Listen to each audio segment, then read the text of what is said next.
جی تو کیا اسم گرامی آپ کا؟ السلام علیکم. وعلیکم السلام. میرا نام ماہین ہے.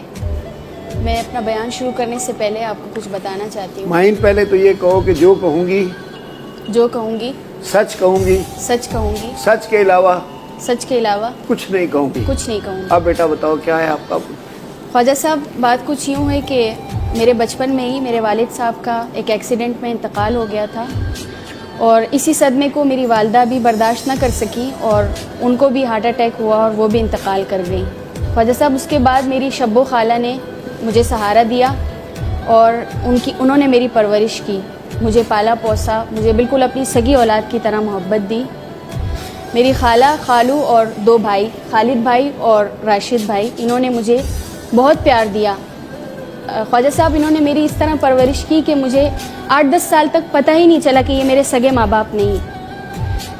تو اس کے بعد خواجہ صاحب جب میں نے اپنا گریجویشن کمپلیٹ کیا تو ان کے والد صاحب ذوالفقار، یہ میرے ہسبینڈ ہیں، تو ان کے والد صاحب ہمارے گھر ان کا رشتہ لے کر آئے.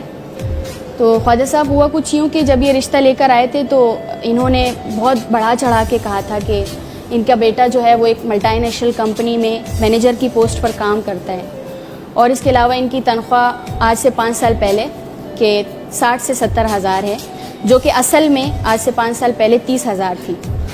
تو خواجہ صاحب انہوں نے جب یہ رشتہ لے کر آئے تھے تو انہوں نے بہت جھوٹ بولا تھا، یعنی کہ انہوں نے جھوٹ کی بنیاد پر رشتہ طے کیا. ایک بات میں آپ کو بتا دوں کہ ان کے والد صاحب اور میرے والد صاحب یعنی کہ جو میرے خالو ہیں وہ بہت اچھے دوست تھے. تو خواجہ صاحب چونکہ میرا تعلق KPK سے ہے اور یہ اردو سپیکنگ ہے، تو میرے خالد بھائی اور میرے والد صاحب اور سب اس رشتے کے خلاف تھے، لیکن اس بات کو مد نظر رکھتے ہوئے کہ یہ میرے والد صاحب کے ان کے والد صاحب میرے والد صاحب کے اچھے دوست ہیں، تو اس بات کو مد نظر رکھتے ہوئے ہمارا رشتہ طے ہوا. اور آپ کے مرحوم والد صاحب یا آپ کے خالو؟ جو میرے خالو ہیں جنہوں نے مجھے اپنے سگے باپ سے زیادہ محبت دی. جی جی. تو میرے خالو اور ان کی بہت اچھی دوستی کی وجہ سے یہ رشتہ طے ہوا، حالانکہ میرے خالد بھائی بھی اس رشتے کے بہت خلاف تھے. تو اور میں خود بھی یہ چاہتی تھی کہ میرا ایک اچھے پڑھے لکھے گھرانے میں رشتہ ہو. تو جیسے تیسے وہ رشتہ طے ہوا، انہوں نے جھوٹ کی بنیاد پہ رشتہ طے کیا، لیکن جیسے تیسے وہ ہو چکا. شادی کے 2 مہینے تک تو میری ساس اور یہ میرے ساتھ بہت اچھے رہے ہیں، لیکن 2 مہینے بعد انہوں نے مجھے اپنی اصلیت دکھائی ہے. خواجہ صاحب انہوں نے شادی کے 2 مہینے بعد ہی میرا سارا زیور بیچ دیا، اور مجھے جو خالد بھائی نے جہیز میں گاڑی گفٹ کی تھی وہ بھی انہوں نے بیچ دی شادی کے 2 مہینے بعد ہی. اور شادی کے 2 مہینے بعد ہی مجھے پتہ چلا کہ نہ تو یہ کسی ملٹی نیشنل کمپنی میں مینیجر کی پوسٹ پر کام کرتے ہیں، بلکہ ایک چھوٹی سی فیکٹری میں مینیجر کی پوسٹ پر، اسسٹنٹ مینیجر کی پوسٹ پر. Assistant manager? جی. اور اس کے علاوہ ان کی تنخواہ آج سے 5 سال پہلے 30 ہزار تھی، جو کہ انہوں نے بتائی تھی کہ 70 ہزار ہے. وہ کوئی ایشو نہیں تھا، میں نے برداشت کیا. ان کے جھوٹ جتنے بھی تھے، جو بھی ان کے فراڈ تھے، وہ میں نے برداشت کیے. لیکن اس کے بعد ان کی والدہ اور ان کی 2 بہنیں ہیں اور ان کے 2 بھائی، ان کے ظلم و ستم اور حکم پروین شاکر کا ایک شعر ہے، خیر مجھے پورا آتا نہیں ہوا ہے، وہ جھوٹ بھی بولے گا تو جیت جائے گا، میں سچ بھی بولوں گی تو ہار جاؤں گی. بالکل. تو خواجہ صاحب ہوا یہ کہ وہ جھوٹ سب میں نے برداشت کیے. میں نے گھر میں اس کا ذکر تک نہیں کیا تاکہ ان کی ریپوٹیشن خراب نہ ہو میرے گھر ماں باپ کی نظروں میں. اس کے بعد خواجہ صاحب انہوں نے ان کے جو ظلم و ستم شروع ہوئے، ان کی مار پیٹ شروع ہوئی، جو ان کی باتیں شروع ہوئی، ان کے فضول کے شک شروع ہوئے. اچھا شک؟ جی بالکل. وہ کیسے؟ خواجہ صاحب یہ خالد بھائی، ان کو میں اپنے سگے بھائی سے زیادہ مانتی ہوں. اچھا. تو ان کو یہ اعتراض ہوتا تھا کہ یہ میرے گھر کیوں آتے ہیں، کیوں یہ مجھ سے بات کرتے ہیں، کیوں یہ میرا حال پوچھتے ہیں. تو سب سے بڑی بات تو یہ ہے.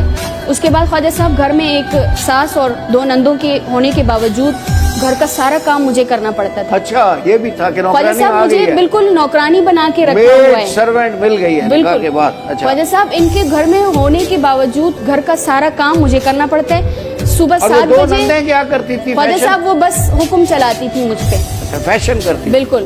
11 بجے 12 بجے صبح کے وہ اٹھتی تھی. سو کے اٹھتی تھی؟ جی بالکل. میں صبح 7 بجے کی اٹھتی تھی اور میرا جو ان کا ناشتہ بنانا شروع ہوتا تھا. کبھی ان کا ایک بیٹا 7 بجے اٹھ کے پہلے شوہر کا ناشتہ بناؤ. بالکل. پھر بچوں کو اسکول تیار کر کے بھیجو. وہ کوئی مسئلہ نہیں تھا خواجہ صاحب, کوئی بات نہیں, عورت کو برداشت کرنی پڑتی ہے, میں نے برداشت کی اور بڑا حد دل ہے درجے آپ تک میں نے کا, برداشت بڑا کی. دل ہے بھائی. جی خواجہ صاحب, آج کل نہیں کرتی لڑکیاں ہمیں برداشت. دراصل ہمارے طبقے میں ہمیں یہ تربیت دی جاتی ہے کہ عورت برداشت کرے, تو میں نے برداشت کیا. اس کے بعد خواجہ صاحب یہ ہوا کہ ان کی نندوں نے حکم چلانا شروع کیے. خواجہ صاحب مجھے ایک نوکرانی بنا کے رکھا ہوا تھا گھر میں, سمجھ گیا میں, سمجھ. اور ایک ایک اٹھتی تھی, ایک ایک نند اٹھتی تھی, اچھا, الگ الگ ناشتہ بنا کے دو. بالکل, اور پہلے ایک حکم کا کرتی بناؤ تھی پھر باقاعدہ, دوسری کا بناؤ. مطلب ایک بہت برے طریقے سے میرے ساتھ پیش آتی ساس تھی. کا کب بناتی تھی؟ ساس یہ بھی 10 بجے اٹھتی تھی تو ان کا ناشتہ, ساس بھی اور 10 ان کا بجے. یہ انداز تھا کہ جب یہ اٹھے تو ان کا ناشتہ ان کو تیار ٹیبل پر ملے, اگر اس میں ذرا سی بھی اونچ نیچ ہو جاتی تو یہ کوہرام مچا دیتی تھی. اچھا, اور یہ تھا کہ مطلب خواجہ صاحب میری کوئی زندگی نہیں تھی, میں بہت پریشان ہو گئی تھی اپنی زندگی سے. لیکن پھر یہ ہوا کہ, اور خواجہ صاحب یہ ساری چیزیں میں برداشت کرتی رہی, میں نے اپنے گھر میں کچھ نہیں بتایا تاکہ میرا گھر خراب نہ ہو, میں نے برداشت کیا. سمجھ گیا, آپ ساری باتیں اپنے اوپر لیتی رہیں, بالکل برداشت کیا گھر میں نہیں بتایا کہ بھائی وہ لوگ ڈسٹرب نہ ہو. جی بالکل, بڑی بات ہے, بڑا حوصلہ ہے آپ کا. لیکن خواجہ صاحب, لیکن دیکھیں لڑکیوں کو بھی میں سمجھاتا ہوں کہ ظلم سہنے کی بھی ایک حد ہوتی ہے. بالکل خواجہ صاحب, اگر زیادہ ظلم سہوگی تو غلط کرتی ہو. وہ حد اب اس حد کی اب انتہا ہو گئی ہے. اب میں 6 منتھ سے اپنے بھائی کے گھر آئی ہوئی ہوں اور میں چاہتی ہوں کہ مجھے بس کھلا ملے خواجہ صاحب, میں گوشت پوش کی کیونکہ بنی. جو